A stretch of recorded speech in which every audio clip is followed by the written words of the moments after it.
नमस्कार बच्चों, स्वागत है आप सबको स्टडी टाइम यूट्यूब चैनल पर। बच्चों, इस वीडियो के माध्यम से कक्षा 8 क्लास का जो इतिहास का हिस्ट्री का आपका 9 चैप्टर है, 9 चैप्टर का जो प्रश्न उत्तर है, मैं इस वीडियो के माध्यम से इसका अभ्यास का प्रश्न उत्तर बताने वाला हूं, क्वेश्चन आंसर को। तो वीडियो को आप ध्यान से देखिएगा और अगर कोई भी क्वेश्चन में अगर आपको कहीं भी परेशानी आता है तो आप कमेंट जरूर कीजिएगा, मैं आपके कमेंट का रिप्लाई देने का प्रयास करूँगा। तो चलिए देखते हैं कि इस चैप्टर में हमें क्या इस चैप्टर का जो प्रश्न उत्तर है इससे हमें क्या सीख मिलता है। और देखिए, वीडियो में आगे बढ़ने से आपसे एक रिक्वेस्ट है कि वीडियो के डिस्क्रिप्शन में इसका जो ऑब्जेक्टिव क्वेश्चन का लिंक है वो दिया गया है। ऑब्जेक्टिव क्वेश्चन आप जरूर से जरूर देखिएगा और एक्सप्लेन वीडियो का भी लिंक दिया हुआ है, तो आप ऑब्जेक्टिव क्वेश्चन जरूर देखिएगा, ठीक है। अब आगे देखते हैं। देखिए, कहा जाता है जाति व्यवस्था की चुनौती, यानी कि हमारे जो अध्याय का नाम क्या है, 9 चैप्टर का है जाति व्यवस्था की चुनौतियाँ, ठीक है। तो देखते हैं क्या बताया जाता है इस अध्याय के माध्यम से, समझिएगा। कहा जाता है रिक्त स्थानों की पूर्ति कीजिए, फीलिंग द ब्लैंक्स वाली क्वेश्चन है और इसे हमें भरना है। कहा जाता है सामाजिक पूर्ण जागरण ने भारतीयों को क्या किया, फीलिंग द ब्लैंक्स करने के लिए मजबूर कर दिया, आत्मनिरीक्षण करने के लिए मजबूर कर दिया गया। क्या कर दिया गया? आत्मनिरीक्षण के लिए, ठीक है। अब अगला हमारा खा नंबर का इसी का कहा जाता है कि डॉक्टर जो भीमराव अम्बेडकर जी हैं, Bhimrao Ambedkar feeling the blanks जाति के थे, यानी कि डॉक्टर जो भीमराव अम्बेडकर हैं वो किस जाति से थे? तो अनुसूचित जनजाति से वो थे, ठीक है, बिलोंग करते थे। अब अगला गाल नंबर का कहा जाता है नारायण गुरु का कार्य क्षेत्र मुख्यतः केरल रहा था, केरल रहा था। केरल में इनका जो सो मुख्यतः ज़्यादा से ज़्यादा कार्य होता था, ठीक है। अब अगला है सुभाष चंद्र बोस ने विवेकानंद को आधुनिक राष्ट्रीय आंदोलन का अध्यात्मक पिता कहा था। कौन? डॉक्टर जो हमारे सुभाष चंद्र बोस जी हैं, उन्होंने जो सो किनको कहा था?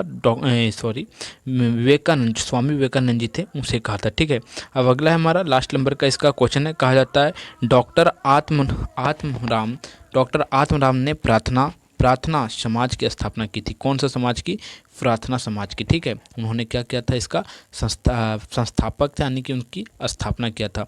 अब देखिए, अगला क्वेश्चन आता है हमारा, जो कहा जाता है कि आप जो सो क्या कीजिए, मिलान कीजिए कि कौन सा किस में मिलेगा, ठीक है। तो देखिएगा कौन किस में मिलता है और आप इसे मिलान करने जो वाला जो होता है उसे आप ध्यान से देखिएगा। तो देखिए, स्वामी विवेकानंद जी जो हैं, स्वामी विवेकानंद वो किस में मिलेगा? तो स्वामी विवेकानंद जी जो है वो किस में होगा?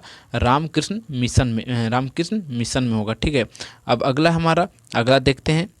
अब देखिए, अगला है हमारा ज्योतिराव फुल्ले, या जो ज्योतिराव जो फुल्ले है उसका मिलान किस में होगा, समझिएगा। तो उसका मिलान किस में होगा? सत्येंद्र शोधक समाज, ठीक है। क्या होगा? सत्येंद्र नहीं, सत्य शोधन समाज, ठीक है। अब अगला हमारा हेनरी डेरोजियो,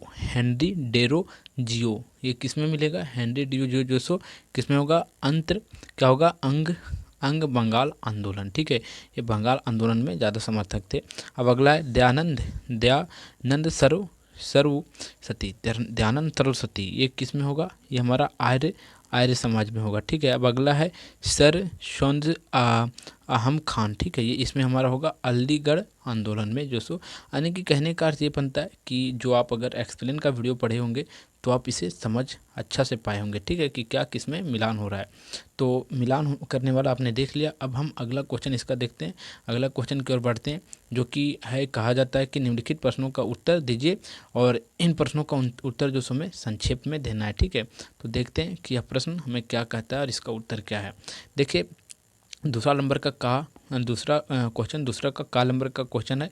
कहा जाता है राजा राम मोहन राय ने जाति व्यवस्था के आंदोलन के लिए किन माध्यमों का सहारा लिया, कि उन्होंने जो सो जाति आंदोलन को लेकर किन किन माध्यमों को, की जाति प्रथा जो जाति प्रथा थी कि जाति ऊंच नीच जाति को लेकर जो सो भेदभाव थी, उसके लिए उन्होंने क्या और किन प्रकार का आंदोलन किया, समझिएगा। कहा जाता है राजा राम मोहन ने जाति व्यवस्था की आलोचना के लिए विभिन्न माध्यमों का सहारा लिया, जिसमें से शामिल है लेखन और पत्रिका के द्वारा, आत्मीय सभा और ब्राह्मणों समाज के द्वारा, और सती प्रथा के खिलाफ अभियान। कहने का अर्थ बनता है कि उन्होंने जो सो क्या बोल सकते हैं कि बहुत तरह के उन्होंने, जैसे कि पत्र, कहीं सबको पत्र भेजकर जो सो इसके बारे में जो सो प्रोत्साहित किया। लेखन के द्वारा किया और समाज बैठा बैठा के, जैसे बैठक होता है हम लोग के गांव में, उसी प्रकार के बैठक बैठा बैठवा कर भी जो सो उन्होंने क्या किया कि नहीं, जाति प्रथा को हमें खत्म कर देना चाहिए। इस प्रकार के जो राजा राम मोहन राय जो थे, उन्हें बहुत ज़्यादा समर्थक किया था जाति प्रथा में, ठीक है, कि ऊंच नीच जो भेदभाव था वो उसमें।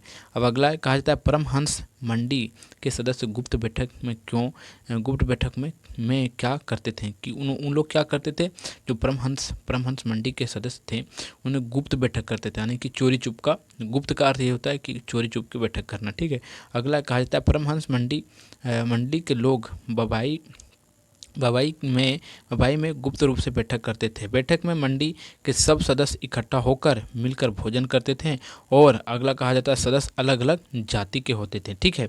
इस प्रकार से उन लोग क्या करते थे कि अलग अलग जाति के होने के कारण से और सभी लोग भोजन एक साथ खाने के कारण से, इसी कारण से उन लोग क्या करते थे, जो बैठक करते थे वो गुप्त रूप से करते थे, कि अगर हम लोग पता किसी को चल जाए कि हम लोग का जाति डिफरेंट है, तो हो सकता है कि लोग आंदोलन कर दे या कुछ और कर दे। इसी कारण से उन लोग क्या करते थे कि जो बैठक करते थे, सामाजिक बैठक करते थे, वो गुप्त जगह में और गुप्त होकर करते थे, ठीक है। अब अगला है हमारा गा नंबर का क्वेश्चन है, कहा जाता है, समझिएगा, कि अंग्रेजों ने प्राचीन भारत ग्रंथों का अध्ययन करना क्यों जरूरी समझा। जो हमारे प्राचीन भारत का जो ग्रंथ है, जैसे कि ग्रंथ के अंदर आता है भगवद गीता, रामायण, ये सब जो ग्रंथ आते, उन्हें जो अंग्रेज सब जो सो अध्ययन करना, यानी कि पढ़ना जरूरी समझा। क्यों, समझिएगा। कहा जाता है अंग्रेजों ने भारतीय ग्रंथों का अध्ययन करना इसलिए जरूरी समझा क्योंकि उन्हें भारत को समझने और उसके अतीत को जानने और भविष्य के विकास का आधार बनाने के लिए इन ग्रंथों की आवश्यकता लेना होगा। क्योंकि हमारे जो ग्रंथ था उसमें क्या था कि अपने जीवन को अपन कैसे कर सकते हैं, भारत को विकसित कैसे कर सकते हैं, और अनेक प्रकार की चीज़ें उसमें लिखा हुआ था, ठीक है। इसी कारण से उन लोग जो सो हमारे भारत के अतीत के ग्रंथ थे, उन्हें अध्ययन करने के लिए प्रोत्साहित करते थे। अब अगला है घा नंबर का है, रामास्वामी नायक ने कांग्रेस पार्टी को क्यों छोड़ा था। जो रामास्वामी जो नायक जी हैं, उन्होंने कांग्रेस पार्टी को क्यों छोड़ दिया था। पहले वो कांग्रेस पार्टी में थे, लेकिन फिर उन्होंने छोड़ दिया था, क्यों। कहा जाता है पेरियर शुरू में असहयोग आंदोलन के उत्साही समर्थक थे, लेकिन 1925 में उन्होंने कांग्रेस छोड़ दी, क्योंकि उनका मानना था कि कांग्रेस और ब्राह्मणों की चिंता को महत्व देने में सक्षम नहीं है और ना ही इच्छुक है। और आगे कहा जाता है कि 1927 में मद्रास की अपनी यात्रा के दौरान गांधी के ब्राह्मण समर्थक भाषणों से वे विशेष रूप से नाराज थे। कहने का अर्थ ये बनता है कि उन्होंने जो सो क्या किया कि इसलिए से छोड़ दिया, मतलब कांग्रेस की जो पार्टी थी 1927 में इसलिए छोड़ दिया क्योंकि वो ब्राह्मण जाति को मतलब आगे बढ़ाना चाहते थे, इसी कारण से, ठीक है। तो उसे वहाँ उस प्रकार की व्यवस्था नहीं देखने को मिला, जिसके कारण से उन्होंने क्या किया कि 1927 में उन्होंने जो सो क्या किया, कांग्रेस पार्टी को छोड़ दिया। अब अगला है चर्चा कीजिए का प्रश्न है, और चर्चा कीजिए के प्रश्न जो होता है थोड़ा सा कॉम्प्लिकेटेड होता है, यानी कि बड़े बड़े क्वेश्चन होते हैं इसका, ठीक है। और अगर आपको वीडियो अच्छा लग रहा है तो वीडियो को आप लाइक कर दीजिएगा, और हमारे चैनल पर अगर आप नए हैं तो चैनल को सब्सक्राइब करके जाइएगा, ठीक है। और देखिए वीडियो थोड़ा सा लंबा बनता है, लेकिन आप वीडियो को लास्ट तक जरूर देखिएगा, ठीक है। अब देखते हैं कि आइए चर्चा कीजिए में जो क्वेश्चन है 4 नंबर का, वो क्वेश्चन क्या कहता है। हमें कहा जाता है पाश्चात्य शिक्षा में जातिगत विचारों को कम करने में अहम भूमिका निभाई। क्या आप इससे सहमत हैं। देखिए कहा जाता है पाश्चात्य शिक्षा में समाज में समानता और स्वतंत्रता के विचार को बढ़ावा दिया, जिससे जातिगत भेदभाव कम हुआ, ठीक है। क्योंकि लोग शिक्षित हुए तो क्या पता चला कि इससे जो सो लोग अपने दिमाग में जो नीच जाति के बारे में सोचते थे गलत चीज़, उसे जो सो सोचना कम किए, और इस प्रकार से भेदभाव जो जाति में हो रहा था उसे कम किया जाने का वो यही बेस्ट उपाय था। अगला 5वां नंबर का कहा जाता है